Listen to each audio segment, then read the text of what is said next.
ஆளு வளர்ந்த அளவுக்கு அறிவு வளரலன்னு சொல்லுவாங்கல்ல. அது இவர பார்த்தா சொல்லியிருப்பாங்க போல. இந்த மனுஷன் ஒரு நாள் பேங்க்க கொள்ளையடிக்கலான்னு சொல்லிட்டு, நேரா பேங்க்குக்கு போய் அங்க இருந்த கேஷியர் கிட்ட காசு குடுன்னு சொல்லி மிரட்டியிருக்காரு. அங்க இருக்கிறவங்களுக்கெல்லாம் பயங்கர ஷாக். ஏன்னா, அந்த கொள்ளையடிக்கிறவங்கலாம் மாஸ்க் போட்டுக்கிட்டு ஒரு மாரி மாறு வேஷத்துல டெரரா இருப்பாய்ங்களா. ஆனா, இவரு எதையுமே போடாம ஒரு மாரி கான்ஃபிடென்ட்டா போய் காசு குடுன்னு சொல்லி கேட்டிருக்காரு.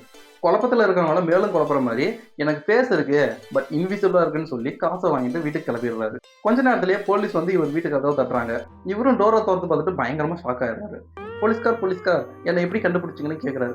"அங்க தான் கேமரா இருந்துச்சு. அதுல உன் ஃபேஸ் தெரிஞ்சது" அப்படின்னு சொல்றாங்க. இவரால அத ஒத்துக்கவே முடியல. "நான் தான் லெமன் ஜூஸ என் ஃபேஸ்ல அப்ளை பண்ணியிருந்தேனே. அப்புறம் எப்படி என் ஃபேஸ் கேமராவுல தெரிஞ்சிருக்கும்?"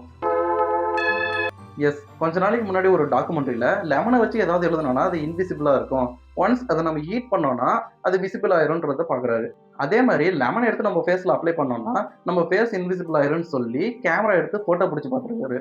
அதுல அவரோட ஃபேஸ் இல்ல.